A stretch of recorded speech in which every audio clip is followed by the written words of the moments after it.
अजय की बातों में वह कोई खास दिलचस्पी नहीं दिखती थी।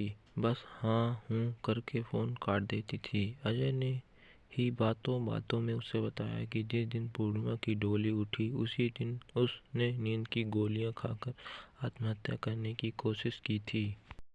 2 साल वह गहरे अवसाद में रहा, फिर किसी तरह अपने आप को संभाल सका था। माँ पापा के जोर देने पर उसने विभा से शादी तो कर ली, मगर पूर्णिमा को एक पल के लिए भी नहीं भूल सका।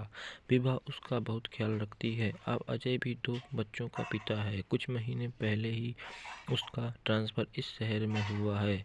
आदि आदि अजय की इस शहर में उपस्थिति पूर्णिमा के लिए परेशानी का कारण बनने लगी थी। अक्सर जब पूर्णिमा कॉलेज के लिए निकलती तो अजय को किसी मोड़ पर बेताब आशिक की तरह खड़ा पाती। 1-2 बार तो उसका पीछा करते करते वह कॉलेज तक आ गया था।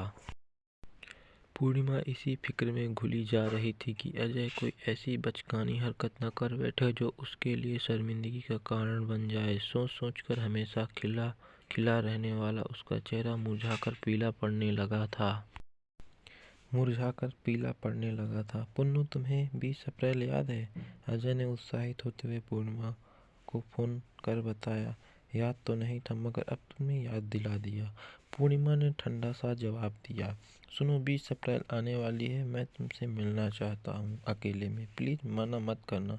अजय के स्वर में विनती थी।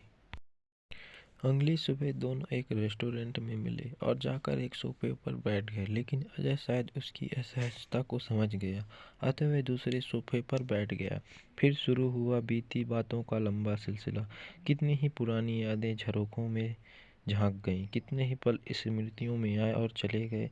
कभी दोनों खुलकर हंसे तो कभी आंखें नम हुईं। थोड़ी ही देर में दोनों सहज हो गए।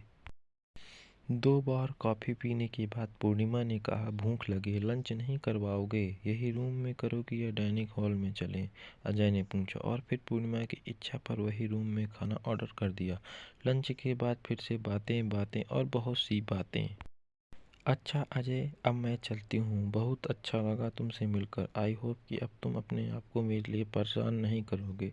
पूर्णिमा ने टाइम देखा, शाम होने को थी।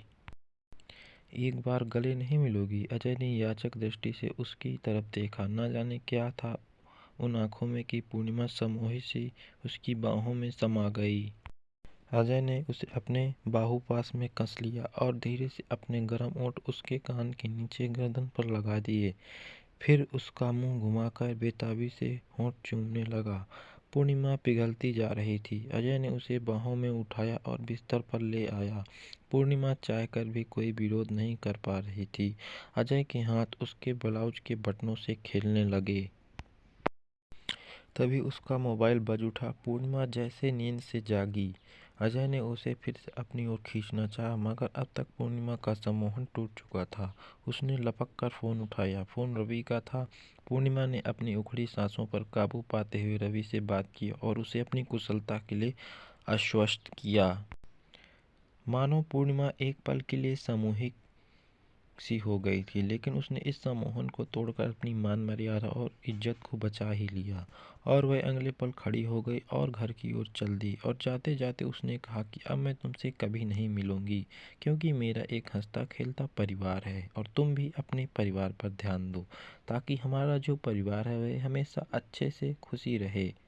तो दोस्तों, इसी तरह की कहानियों को सुनने और देखने के लिए हमारे चैनल से जुड़े रहें और चैनल को सब्सक्राइब करें और बेल आइकन जरूर दबाएं, ताकि हमारी नई वीडियो, नई कहानियाँ आप तक सबसे पहले पहुँचे। अब मिलते हैं अगले स्टोरी में, तब तक के लिए धन्यवाद।